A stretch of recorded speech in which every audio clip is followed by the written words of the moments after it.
Welcome back to ABC News Live. First, we have breaking news. A New York appeals court has thrown out a $500 million fine in a civil fraud case against President Trump, his family, and his company.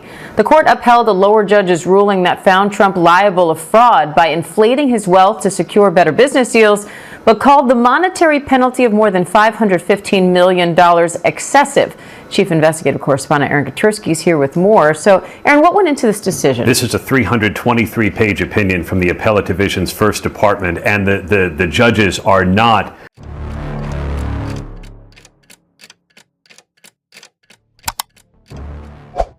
Certaines actions institutionnelles attirent l'attention non seulement par ce qu'elles font, mais aussi par la manière dont elles révèlent que certains rouages du système ne fonctionnent plus comme avant.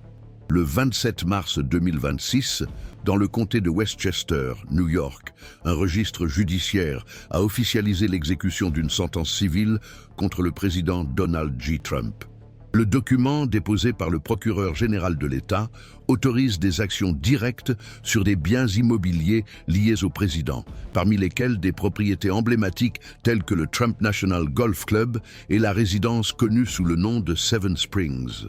Cette mesure fait suite à une condamnation pour fraude civile impliquant la manipulation de valeurs patrimoniales. Ce qui relevait auparavant du domaine de la rhétorique politique est désormais régi par les mécanismes concrets du droit procédural. L'impact de cet épisode ne s'est pas limité à ce qui s'est passé dans la salle à ce moment-là. La saisie immobilière à l'encontre d'un président en exercice modifie la norme selon laquelle les relations entre le pouvoir politique et la responsabilité juridique sont généralement menées aux États-Unis. Même dans un système qui valorise la séparation des pouvoirs, il est rare que les institutions étatiques prennent des mesures d'expropriation à l'encontre d'un chef de l'exécutif national. La procédure judiciaire a suivi les étapes prévues après une décision de condamnation en première instance, l'exigence d'une garantie financière proportionnelle au montant de la condamnation a été maintenue par les cours d'appel. La défense a tenté d'assouplir le montant exigé, invoquant des difficultés de liquidité et des risques opérationnels, mais sans succès. Le ministère public, quant à lui, a procédé à l'enregistrement officiel des documents dans des greffes stratégiques, préparant ainsi le terrain pour d'éventuelles confiscations. Cet ensemble de démarches juridiques n'est pas inédit, mais il devient extraordinaire lorsqu'il s'applique à la personne qui occupe la présidence de la République. La réponse institutionnelle à l'impasse a révélé un degré élevé de cohérence procédurale. Des juges de différentes instances ont réaffirmé que la règle appliquée à tout citoyen s'applique également au président. L'absence de dépôt de la garantie a autorisé, conformément à la loi, le début de l'exécution. Le président a été notifié, ses avocats ont fait appel, mais les délais procéduraux ont continué à courir. À ce jour, aucune mesure provisoire n'a été prise pour suspendre la procédure de recouvrement, ce qui permet au ministère public de poursuivre la saisie des biens. Le contraste entre l'image publique d'un milliardaire invulnérable et la difficulté juridique de mobiliser des capitaux pour se conformer à une exigence légale fondamentale élargit la portée de l'affaire. La nature des biens concernés contribue également à la dimension publique de l'épisode. Les biens immobiliers en question ne sont pas de simples actifs, mais des éléments centraux de la construction de l'image personnelle du président. Il s'agit de projets souvent mentionnés dans les discours et les documents de campagne, présentés comme des preuves de réussite et de capacité de gestion. En devenant la cible d'éventuelles actions d'expropriation, ces biens perdent leur statut de symbole incontestable et font désormais partie d'une procédure judiciaire ordinaire, soumise aux mêmes règles que celles qui s'appliquent aux entreprises et aux particuliers ordinaires en situation de défaillance civile. La défense a misé sur la thèse selon laquelle l'exécution représente une utilisation politique du système judiciaire. L'argument a été porté devant les tribunaux, accompagné d'allégations de persécution institutionnelle et de disproportion de la peine. Mais jusqu'à présent, aucune de ces interprétations n'a sensibilisé les tribunaux. L'opinion majoritaire est que la procédure a suivi les voies régulières, sur la base de preuves documentaires solides et de décisions fondées sur une jurisprudence consolidée. Le refus des tribunaux d'accepter la thèse d'un traitement exceptionnel renforce l'impression que l'affaire n'est pas menée en marge de la légalité, mais dans le respect des paramètres d'une procédure régulière. La dynamique mise en place par cet épisode suggère que les prochaines étapes dépendront moins de la volonté politique que de la capacité concrète de réponse de la défense. La fenêtre pour des négociations volontaires se rétrécit de jour en jour, et la structure étatique impliquée a déjà clairement indiqué qu'elle poursuivrait ses efforts en l'absence d'un accord spontané. Les décisions judiciaires prises jusqu'à présent vont dans le même sens. Il n'y aura pas de suspension des effets du jugement sans la garantie intégrale du montant stipulé.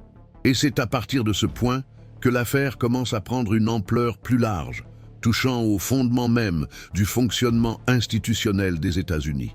Des couvertures comme celle-ci visent à offrir une lecture contextualisée des processus en cours, sans raccourci narratif ni promesse de conclusion définitive. Si vous appréciez ce type d'analyse, il peut être intéressant de suivre notre chaîne pour continuer à accéder à des interprétations fondées sur des faits et des procédures formelles. C'est dans ce contexte que le fonctionnement entre différents niveaux institutionnels joue un rôle déterminant dans la manière dont l'affaire évolue. La condamnation a été prononcée par un tribunal d'État, mais ses effets sont liés aux mécanismes d'enregistrement immobilier, aux protocoles bancaires, aux organismes de réglementation et aux opérateurs privés du marché financier. En choisissant d'enregistrer le jugement dans des comtés où le président détient des actifs importants, tels que Westchester et Manhattan, le procureur général de l'État de New York active un circuit de responsabilité patrimoniale qui exige une réponse coordonnée de la part de multiples fronts administratifs. Cette mesure ne se résume pas à une intention politique ou à une liturgie procédurale. Il s'agit de l'application concrète d'une décision judiciaire au moyen d'instruments d'exécution ordinaires, sur la base de précédents juridiques et de dispositions légales largement reconnues. La tension générée ne résulte pas d'une rupture procédurale, mais du fait que le destinataire de ces mesures est un président en exercice. À partir de là, l'affaire cesse d'être un simple litige entre les parties et reflète les limites de fonctionnement du système lui-même. Trump n'est pas défendeur dans une procédure isolée. Il fait l'objet de multiples actions, avec des fronts ouverts dans les domaines pénal et civil, tant au niveau fédéral qu'au niveau des États. Mais ce qui distingue cette exécution patrimoniale, c'est sa nature objective et l'absence de marge d'interprétation quant au non-respect. L'exigence d'une caution ou garantie judiciaire d'un montant égal à la totalité de la condamnation est prévue par la législation de New York et fait l'objet d'une jurisprudence constante quant à son caractère obligatoire. Il n'y a pas de place pour des exceptions liées à une fonction publique ou à la notoriété. La tentative de la défense de suspendre les effets du jugement sans présenter de garantie compatible a été rejetée sur la base de ce cadre. L'argument selon lequel la vente accélérée d'actifs causerait un préjudice irréversible a été jugé non pertinent, compte tenu du fait que le défendeur a eu la possibilité de présenter des alternatives viables, mais ne l'a pas fait. Cette convergence aide à comprendre pourquoi l'affaire est suivie avec attention par d'autres entités fédérales. L'opération de recouvrement menée par New York peut servir de modèle pour de futures actions dans d'autres juridictions. L'interdépendance entre les registres des États et la capacité de recouper les données patrimoniales permet à d'autres États, éventuellement intéressés par l'application de mesures similaires, d'adopter des stratégies analogues. En outre, la réaction des acteurs du système financier à la tentative de la défense d'obtenir des garanties révèle une dimension supplémentaire. Plus de 30 entreprises spécialisées ont refusé d'émettre la caution.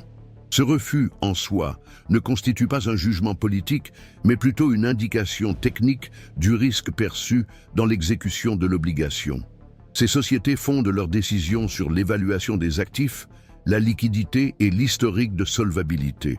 L'uniformité des refus indique un consensus du marché quant à l'instabilité opérationnelle des biens présentés comme garantis. Cet épisode met également en lumière le rôle des greffes et des registres immobiliers en tant que maillons décisifs du système juridique. En enregistrant le jugement, le ministère public garantit que toute tentative de vente, de transfert ou de dissimulation des biens sera bloquée jusqu'à ce que l'obligation soit remplie. Il s'agit d'une procédure administrative, mais qui a des effets profonds sur le contrôle des actifs. La mesure empêche tout mouvement patrimonial sans l'autorisation expresse de l'État, ce qui, en termes pratiques, gèle des parties importantes de la structure entrepreneuriale de Trump. Même si l'exécution totale n'a pas encore eu lieu, les signaux du système indiquent que la pression institutionnelle sera maintenue jusqu'à ce que l'exigence légale soit satisfaite. À ce jour, aucune instance supérieure n'a accordé de mesures provisoires suspendant les effets du jugement ou autorisant des négociations parallèles. Ce scénario a des implications qui vont au-delà du cas spécifique. Le précédent renforce l'autonomie des États dans l'application de mesures d'exécution, même à l'encontre de titulaires de fonctions fédérales. Si la fonction présidentielle concentre des prérogatives spécifiques en matière pénale, notamment en ce qui concerne l'immunité pendant l'exercice du mandat, les obligations civiles ne sont pas protégées par ce bouclier juridique. La Cour suprême a déjà indiqué dans des décisions antérieures que les présidents peuvent faire l'objet de poursuites civiles pendant leur mandat, à condition que les mesures ne portent pas directement atteinte à leur capacité fonctionnelle. Comme l'exécution patrimoniale concerne des actes commis avant le mandat actuel et n'implique pas de restriction de liberté, elle s'inscrit dans les paramètres de légalité déjà consolidés. Ces éléments rendent cette affaire particulièrement pertinente pour les praticiens du droit, les journalistes spécialisés et les secteurs de la société attentifs aux limites institutionnelles. L'exécution de la sentence se fait par des moyens réguliers, mais la personnalité impliquée confère à la procédure une visibilité sans précédent. Il ne s'agit pas d'une persécution personnalisée, mais de la réponse d'un système qui, face à l'inertie du débiteur, applique les mesures prévues par la loi. Le refus du pouvoir judiciaire de faire des exceptions renforce le principe d'égalité formelle devant la loi. Ce mouvement montre non seulement que le système fonctionne, mais aussi que ses rouages continuent de tourner même lorsque la cible des décisions occupe la plus haute fonction de la structure politique du pays. Un effort continu est fait pour rester concentré sur les faits et les instruments juridiques utilisés, sans extrapolation rhétorique. C'est dans cette optique que nous cherchons à mener nos analyses. Si vous estimez qu'il est important de continuer à suivre ce type de couverture technique et contextualisée, nous vous recommandons de rester attentifs aux mises à jour ici sur la chaîne, où nous continuons à donner la priorité au contenu basé sur des registres officiels et à l'interprétation institutionnelle fondée. Sur la base des informations disponibles dans les registres publics, le maintien de la saisie immobilière liée à Donald Trump continue de susciter des interprétations divergentes dans les milieux juridiques et institutionnels. Pour certains analystes, la poursuite de la procédure indique que le système juridique préserve sa capacité de fonctionnement même sous une forte pression politique. Dans cette optique, l'application continue de mesures de recouvrement à l'encontre d'un président en exercice serait le signe que le principe de responsabilité civile continue d'être appliqué sans exception lié à la fonction occupée par le défendeur. D'un autre côté, certains observateurs reconnaissent la conformité formelle de la procédure, mais estiment que cet épisode révèle un point de tension susceptible d'avoir des répercussions indirectes sur la perception publique de la légitimité institutionnelle. La controverse ne porte pas sur la légalité de l'exécution, mais sur la manière dont elle est interprétée par différents groupes politiques et sociaux. À ce jour, aucun consensus définitif n'a été trouvé sur les limites qui doivent régir la saisie patrimoniale lorsque la personne concernée détient à la fois un pouvoir institutionnel et un rôle de premier plan dans un processus électoral en cours. Le débat reste centré sur une question encore non résolue. Dans quelle mesure des décisions juridiquement correctes peuvent-elles être perçues comme excessives sur le plan symbolique ?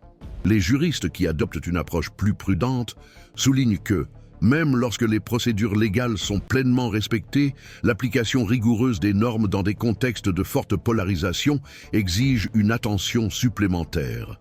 La préoccupation ne porte pas sur la validité juridique de l'acte, mais sur les répercussions politiques qui peuvent en découler, en particulier dans un contexte marqué par une méfiance croissante à l'égard des institutions formelles.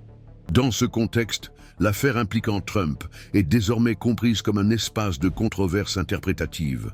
On ne discute pas seulement de l'efficacité de la sentence ou de la légitimité de l'exécution, mais aussi de l'image d'impartialité du système face à la société. Le procureur général de New York a réaffirmé que ces initiatives restent dans les limites légales et que les critères appliqués ne varient pas en fonction du profil du défendeur. À l'inverse, la défense cherche à soutenir un discours d'exceptionnalité. Elle présente les poursuites comme sélectives ou guidées par des facteurs extérieurs à la procédure judiciaire. Cette divergence se reflète déjà dans les déclarations publiques, les stratégies procédurales et les positions politiques des alliés et des détracteurs. Elle déplace progressivement le débat du domaine technique vers l'espace de l'opinion publique.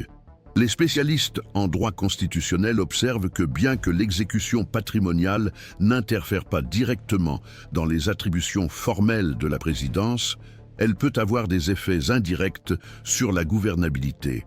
La succession de litiges judiciaires, de restrictions patrimoniales et de confrontations procédurales prolongées tend à créer un climat d'instabilité.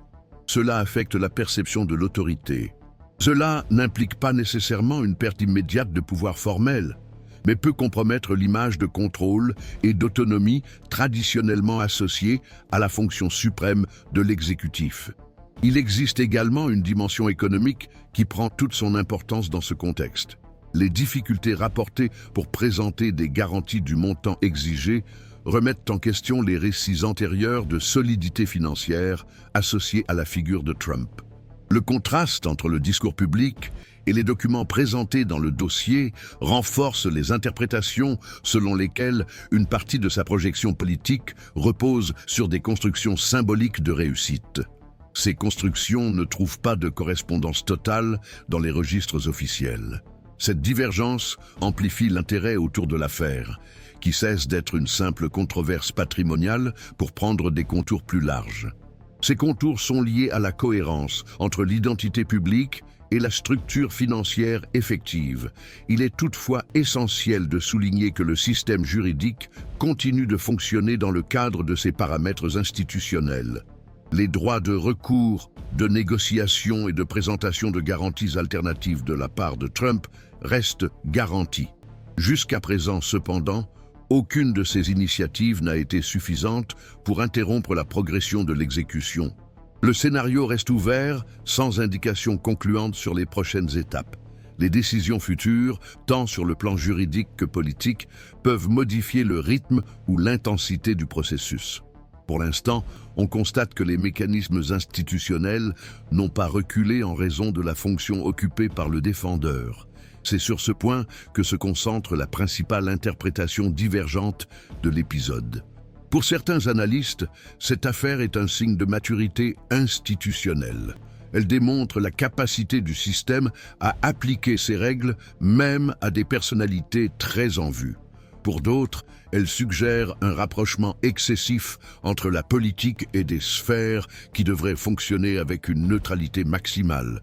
Même si les procédures formelles ont été respectées, ces interprétations coexistent dans l'espace public, alimentées par des conceptions différentes du rôle des institutions en période de conflits politiques intenses, sans qu'il y ait, à ce jour, de conclusion définitive.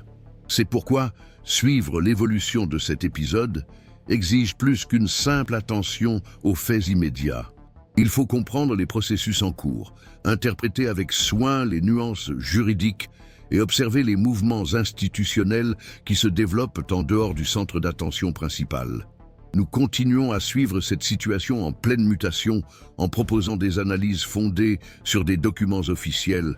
Sans anticiper les résultats, l'affaire est loin d'être définitivement close.